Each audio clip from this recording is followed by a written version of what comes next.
¿Qué tal? ¿Cómo están? Bienvenidos. Estamos partiendo Agenda Económica. Son las 8 de la mañana con 4 minutos. Como en cada día, partimos con la revisión de los temas más importantes en materia económica y de negocios y finanzas. En un contexto bien revuelto a nivel internacional, ya vamos a estar revisando lo que ha ocurrido con los mercados en torno a ese tema. Pero partamos con otros temas, asuntos que estaremos revisando en esta edición de Agenda Económica. Vamos a contarles, por ejemplo, respecto a las aclaraciones que ha tenido que hacer el gobierno y en particular la Dirección del Trabajo respecto a la implementación de las 40 horas, de la ley de 40 horas. Recordemos que este es un proceso gradual. Este año, el próximo viernes 26 de abril, se implementa la primera reducción de 45 a 44 horas a la semana para implementar ya la primera parte de esta ley. Pero han surgido varias dudas por el lado tanto de los empleadores como de los trabajadores. Por ejemplo, respecto a si es posible hacer recortes en minutos en las horas laborales diarias para llegar a una hora menos a la semana. Bueno, la Dirección del Trabajo ya ha hecho varias especificaciones al respecto. Les contamos más en una nota preparada para hoy. En otro tema, buenas noticias para la quinta región, en las que entregó ayer el gobierno, porque el presidente Gabriel Boric hizo el anuncio respecto a una inversión de más de 30.000 millones de pesos que permitirá transformar el aeródromo de Torquemada, de Viña del Mar, en un aeropuerto comercial de mayor envergadura. Y esto tiene implicancias bien importantes, porque permitirá conectar distintas ciudades de nuestro país, pero también mercados internacionales directamente con el aeropuerto. Ya les contamos más también en unos minutos. Bueno, y hablando precisamente de aeropuertos y de tráfico aéreo, buena noticia la que ha entregado la Junta de Aeronáutica Civil. Según publica hoy día el diario Pulso, los números muestran ya una recuperación bien consistente en el último tiempo del tráfico aéreo en el aeropuerto de Santiago, que ha subido más de 23% en el primer trimestre si se compara con el mismo periodo, los primeros 3 meses del año 2023. Vamos a revisar el detalle de los factores que están incidiendo en este repunte en unos minutos más.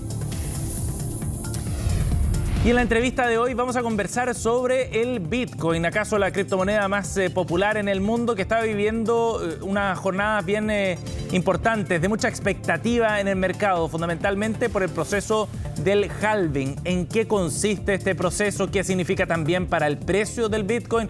Lo vamos a conversar en unos minutos en la entrevista de hoy, aquí en Agenda Económica.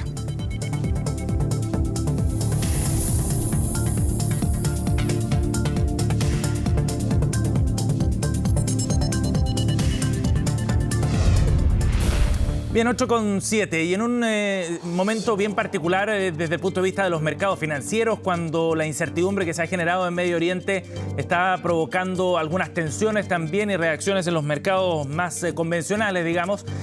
El mundo de las criptomonedas vive su propia etapa bien clave, en particular el Bitcoin, porque como ya les contábamos, se produce el proceso del halving. Pueden ser términos algo confusos quizás, sobre todo para quienes no están familiarizados, pero por eso quisimos abordar este tema y para eso vamos a conversar aquí en el estudio con Joel Weinstein, CEO y co-founder de OrionX. Gracias por estar con nosotros, bienvenido. Hola, muchas gracias por la invitación. Joel, siempre que hablamos de criptomonedas creo que es importante hacer un poco de didáctica también y sobre todo para nuestros televidentes que no están familiarizados con este mundo, explicarles en qué consisten todos estos procesos. Pero partamos por lo más básico, ¿qué es el Bitcoin? Partamos por ahí y cómo introducirnos en este mundo de las criptomonedas. Bueno, sí, efectivamente. A veces suena un poco complicado, la gente se enreda con Bitcoin, suena complejo. Cripto ya suena extraño, ¿no? Bitcoin es el primer activo digitalmente escaso que viene a resolver un problema milenario que tiene que ver con tener finalmente una moneda dura, básicamente. Ok, ajá.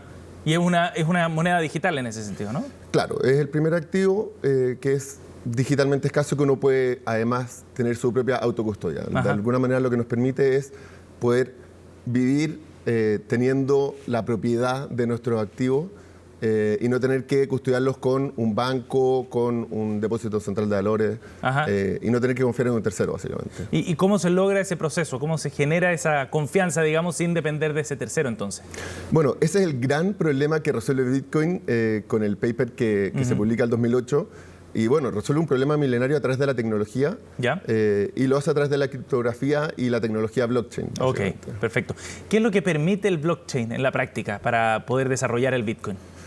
Bueno, en la práctica lo que hace el blockchain es poner de acuerdo a muchísima gente cada 10 minutos, en el caso de Bitcoin, de cuál es el siguiente bloque, cuáles fueron todas las transacciones que ocurrieron en ese periodo. De acuerdo, que no dependen de una sola persona. Que no dependen de una sola persona, sino Perfecto. de todo este ecosistema que se pone de acuerdo cada 10 minutos de cuáles fueron las transacciones y cuál es este registro de activos que tiene cada billetera a la que tiene acceso cada uno, ¿verdad? O sea, es como un libro de contabilidad donde participan, ¿cuántos? ¿Miles, millones de personas en el mundo? Millones de personas en el mundo. Perfecto. Sí. Por lo tanto, si alguna persona quisiera interferir en eso, no podría hacerlo porque está resguardado por muchas otras personas más. Y una inversión muy, muy grande. Al final del día es donde entran a participar lo que se nos conocen como los mineros, que tienen grandes inversiones en tecnología, en racks ¿cómo se llama? Básicamente computadores que están procesando información todo el tiempo. Perfecto. Para mantener el sistema. Ya, hecha esa aclaración entonces y una pequeña introducción al mundo de las criptomonedas, podríamos hablar mucho más rato de eso, pero vamos al hecho noticioso, porque el Bitcoin ha estado generando noticias desde hace un buen tiempo por el alza de los precios, en el repunte que ha tenido, ha llegado a niveles históricos además en el mercado, y ahora viene este proceso del llamado halving. ¿Qué es el halving ahora entonces, Joel? Bueno, el halving, ¿qué es el halving?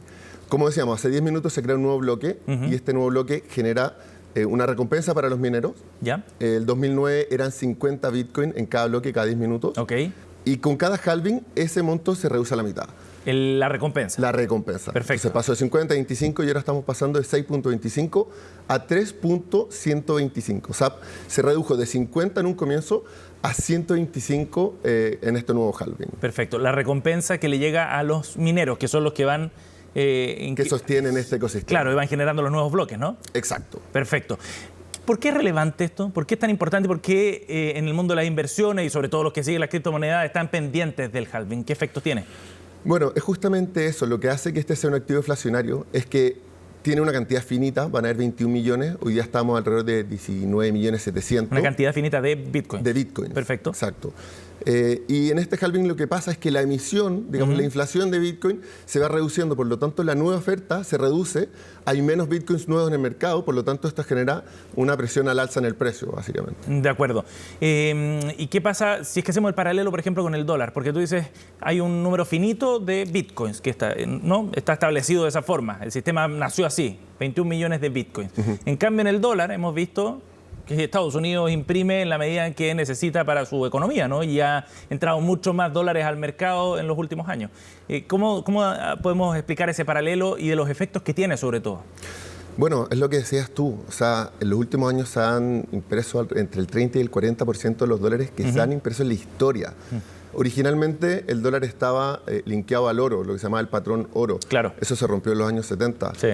Y eso es justamente lo que viene a romper Bitcoin. Es ese paradigma de que hay una moneda dura que no depende de que alguien diga, necesito financiar A, B o C, y simplemente es lo que hay.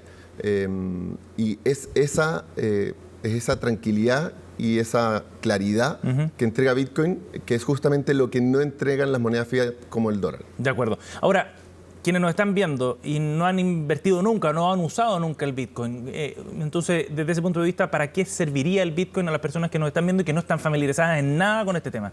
¿Sirve como un instrumento de inversión? Efectivamente. Sirve como una reserva de valor. Nosotros lo que podemos ver es que desde que se inició Bitcoin ha rentado un 150% anualmente. Si nosotros consideramos desde el 2020, cuando hubo este crash de liquidez a mediados de marzo, ha rentado un 1.200%, casi 13x. Si lo comparamos con el dólar u otras alternativas de inversión que te permiten cubrirte a la inflación o de repente al caos como ocurre en las guerras, Bitcoin ha tenido un mucho mejor performance que todas las alternativas. Ajá, de acuerdo. Y en ese sentido, lo que va a ocurrir con el halving en términos de precio, ¿qué significa eso, Joel? Porque tú hablabas desde el punto de vista de la estructura del sistema, ¿no? Pero ¿qué pasa con el precio? ¿Qué se puede esperar? Porque ha habido halvings previos, ¿cierto? Sí. ¿Qué ha pasado cuando ocurre este proceso?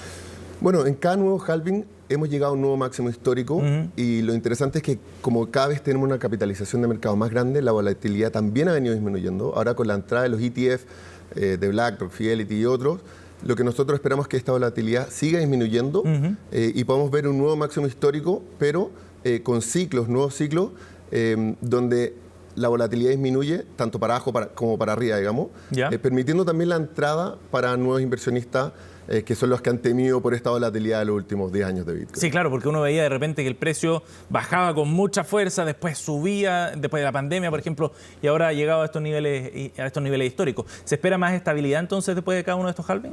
Absolutamente, es lo que hemos visto y de todas maneras, como te decía, el ETF estos ETF que se aprobaron de Bitcoin debiesen permitir que haya más estabilidad en Bitcoin y que disminuya su volatilidad. Y puede ser una señal, o sea, fue más bien una señal bien importante la que dio el regulador de Estados Unidos, ¿no? El momento de permitir estos ETFs sobre el Bitcoin, que es un instrumento de inversión, digamos, el ETF. Absolutamente, y además le da la oportunidad también a muchos otros inversionistas institucionales a entrar. Y no nos confundamos pensando que, bueno, ya entró todo el mundo a Bitcoin.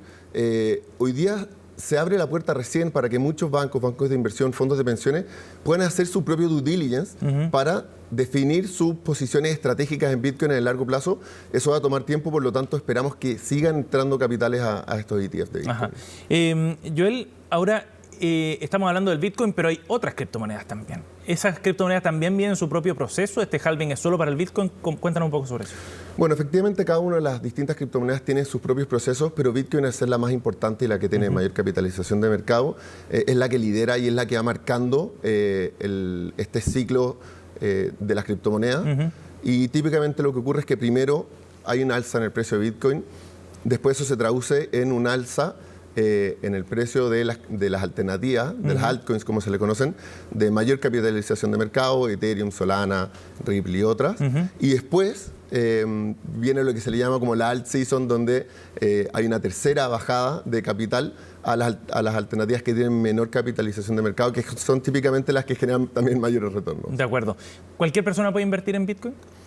Cualquier persona puede invertir en Bitcoin y otro punto muy importante es que uno puede entrar a Bitcoin desde 500 pesos. O sea, independiente que el valor de un Bitcoin sea de 60, 65 millones de pesos, hay 100 millones de unidades de Bitcoin. De acuerdo. Y uno puede comprar, como te decía, desde 500 pesos. O sea, no hay que tener una gran fortuna, digamos, para entrar a este mercado. No hay una restricción importante y es justamente eso lo que intenta hacer Bitcoin. Lo último, ¿qué sugerencia le darías a las personas que están interesadas en explorar en este mundo desde el punto de vista de la inversión, sobre todo? Bueno, lo primero es empezar. Esa siempre es la primera recomendación, hacer una primera compra, conocer cómo funciona el sistema, hacer un movimiento entre billeteras que es muy interesante porque no depende de nadie, pero de todos a la vez, y empezar a interiorizarse en cómo funciona el sistema. Bien, Joel, gracias por venir a conversar sobre este tema aquí a Agenda Económica. Muchas gracias por la invitación. 8:17, nos vamos a una pausa y ya volvemos con más aquí en CNN Chile.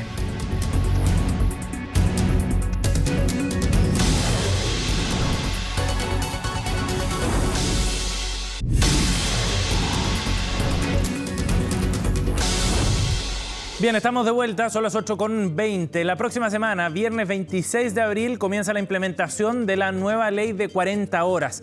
Esto va a significar una reducción que será paulatina de 1 hora por año y ya parte este primer proceso con una reducción de 45 a 44 horas en la jornada ordinaria de trabajo semanal. Esto ha traído de todas maneras muchas dudas, tanto de los trabajadores respecto a cómo se va a implementar esto y a los acuerdos a los que pueden llegar con los empleadores, que por su parte también han planteado algunos requerimientos a la autoridad. Ayer se hicieron varias aclaraciones al respecto. Natalia Muñoz nos cuenta. Respecto a si era posible en una jornada de 5 días reducir 12 minutos al día, hemos aclarado que no es posible. Esto va a significar 1 hora menos en alguno de los días de la semana en los cuales se desarrolla la jornada laboral. Tuvieron que salir a aclarar cómo se implementará la primera parte de la ley de 40 horas. El próximo viernes 26 de abril entra en vigor con la reducción de 1 hora de jornada laboral, hora adicional de descanso que deberá recaer en un día. Somos los que estamos más afectados con la implementación de la ley de las 40 horas, ya que los grandes empresarios, por ejemplo Walmart, no quieren aplicarla, solamente quieren distribuirla o dividirla en 10 minutos o 12 minutos dependiendo de la jornada. En algunos casos tenemos que querían activar los 10 minutos extendiendo en el horario de colación. Habían empresas que estaban desdibujando la implementación de esta normativa, aprovechando el horario de colación para poder alargar la jornada o mantener una jornada.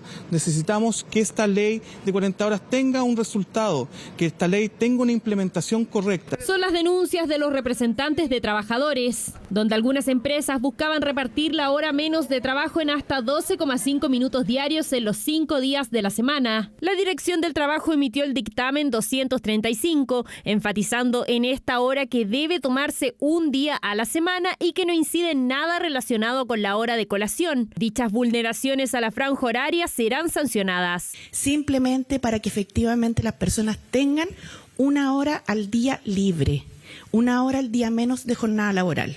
Aquellos que están pensando unilateralmente en disminuir esto en minutos van a tener que buscar una solución de acuerdo a la ley y a lo que el dictamen establece. Nos preocupa que este dictamen se emita a una semana de entrada en vigor de la ley, la que se promulgó hace un año. En la práctica, las empresas han realizado un análisis de su estructura organizacional, han evaluado el impacto de la reducción de jornada para su modelo de negocio en particular. Con esta reducción, la jornada laboral quedará en 44 horas. En 5 años, la ley se implementará en su totalidad. En 2026, las horas semanales bajarán a 42 y en 2028, la jornada laboral caerá a 40 horas semanales. Está bueno, lo considero muy bueno. Yo trabajo 12 horas diarias, así que imagínate. Me parece muy bien, porque uno se puede dedicar un poco más a la casa. Con mi jefa quedamos que íbamos a salir una hora antes. Para nosotros las 40 horas es muy poco que nos va a servir. Si son más horas que trabajamos, mejor. Si son menos horas que trabajamos, va a ser menos lo que nos vamos a ganar. De Dulce y de Agraz. Así, desde la Dirección del Trabajo aclaran que en ningún caso la aplicación de la ley puede importar una disminución de las remuneraciones en renta. Además, no existen inconvenientes para que las empresas voluntariamente adelanten la norma. También es complejo en el sentido de que hay que reforzar los turnos. Y en comparación a la depresión que hay en este minuto con las ventas, no se compensa mucho. Entonces, igual es un poco difícil. Va a haber que reforzar los turnos con personal part-time. Nosotros llegamos a este lugar en noviembre del 2022, porque antes estábamos en la calle San Diego, y desde que llegamos acá estamos implementando las 40 horas. Y si hay que tener otra actividad, se ve alguien que los reemplace, todo eso. Yo creo que no es fácil, pero hay que hacerse el ánimo de que hay que cumplir las normativas. Desde el gobierno indican que existen ayudas a las pymes, como subsidios de capacitación, habilitación de infraestructura y compra de activos. En tanto, la ley permite flexibilidad a quienes tienen jornada semanal de 6 días o tienen trabajos en turnos como la minería, donde se compensará con 2 días de descanso adicional para las y los trabajadores. Eso sí, donde no se tranza es con el artículo 22. Son aquellos trabajadores gerentes de confianza que ejercen facultades de administración y de dirección al interior de las empresas, y por otro lado todos aquellos trabajadores y trabajadoras que sin fiscalización superior inmediata lo hacen en función de la naturaleza de las funciones. Los demás trabajadores deberán contar con jornada laboral establecida y desde el 26 de abril saliendo una hora antes en un día a la semana. 8,25. Más de 30.000 millones de pesos se invertirán en la ampliación del aeródromo más bien, de Viña del Mar, que ahora se va a transformar en un aeropuerto comercial. Esto va a permitir, evidentemente, un salto bien relevante en la capacidad de transporte hacia la quinta región, un sector turístico por excelencia, sobre todo porque estas nuevas instalaciones permitirán conectar directamente a la quinta región con otros aeropuertos internacionales. María Luisa Carreón reportó el anuncio de allá.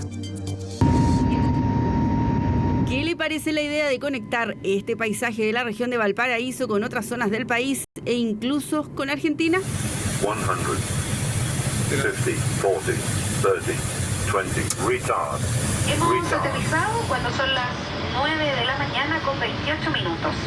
Eso es lo que ocurrió este jueves y que pronto será más frecuente, porque se confirmó la habilitación y transformación del actual aeródromo de Torquemada en el futuro aeropuerto de Viña del Mar. Puerto Buena Viña.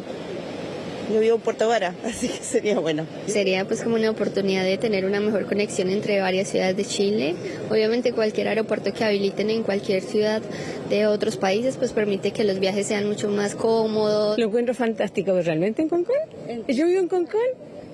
¿Qué le parece? Qué bien, fantástico. Ahí nos ahorraríamos cuánto, como, mira, yo de mi departamento a Concón, de ahí a acá, son como 2 horas y media. Es que es algo con lo que sueñan no solo los vecinos de la quinta región, quienes deben viajar al aeropuerto de Santiago. También es un anhelo del gremio turístico que ha visto cómo el rubro no ha logrado despegar del todo pospandemia y ven en esto la oportunidad de mejorar sus cifras. Esta y otras decisiones permiten un crecimiento aún mayor de la economía local, de sus recursos y permitir a través de ello la creación de nuevos y mayores empleos. Nosotros como turismo generamos un 3,5% del PIB nacional y 17,5% lo genera la región de Valparaíso, de ese 3,5%. Entonces, poder potenciar un aeropuerto que desarrolle vuelos nacionales e internacionales, como era antes, ¿no? Pero en la región también llegan muchos mineros. Tener un vuelo que permita potenciar la región desde la perspectiva turística es clave para nosotros. ¿Y cómo se desarrollará este proyecto? Fue el presidente de la República quien dio el vamos. Las primeras fases serán de diseño y licitación. Vamos a realizar esta transformación del aeródromo en aeropuerto en 3 fases. En una primera se van a invertir más de 30.000 millones de pesos para poder habilitar el terminal y las instalaciones de apoyo que van a permitir que el actual aeródromo opere como aeropuerto de vuelos comerciales. Se espera, eso sí, ir ampliando la capacidad del futuro aeropuerto de Viña del Mar, que seguirá a cargo de la Armada en conjunto con la DGAC. El proyecto de ampliación y mejoramiento tendrá una inversión estimada de 76.000 millones de pesos. Hace 12 años que en Chile no se inauguraban las obras o no se ponía en marcha la habilitación de un nuevo aeropuerto, y este tiene su historia y que hoy día estamos empezando ya a concretar esa historia. El hecho de que lleguen vuelos comerciales no restringirá su uso actual. Seguirá los charter a Juan Fernández, las aerovacuaciones médicas y el apoyo estratégico para incendios forestales. Pero sin duda el abanico que se abre para conectar la región es clave. El mayor potencial existe en conectar la quinta región con el resto del país, en el extremo norte, más bien hacia el sur, y también de manera internacional. Hay varios destinos en Argentina, por ejemplo, que son súper turísticos. Se espera que hasta acá puedan llegar vuelos, por ejemplo, desde Antofagasta y Calama por el norte hasta Puerto Montt y Concepción por el sur, e incluso Mendoza, Córdoba, Buenos Aires desde Argentina. Unos 900.000 pasajeros podrían transitar por acá una vez que esté operativo, se estima, en 2027. Se comenzará con aquellos vuelos de distancias más cortas para ir después aumentando el rango. El terminal de pasajeros tendrá más de 4.000 metros cuadrados. Las obras contemplan además instalaciones de apoyo, estacionamientos y el alargue y ensanche de estas pistas que permitirán en la región de Valparaíso escuchar esta clásica frase saliendo desde Concón. Bienvenidos a bordo. En este momento vamos a comenzar nuestra demostración de seguridad, así que les vamos a pedir por favor que apaguen y guarden sus teléfonos celulares y los pongan en modo avión. 8:30, así cerramos Agenda Económica. Gracias por acompañarnos. Ya partimos Noticias Express con las informaciones de esta mañana.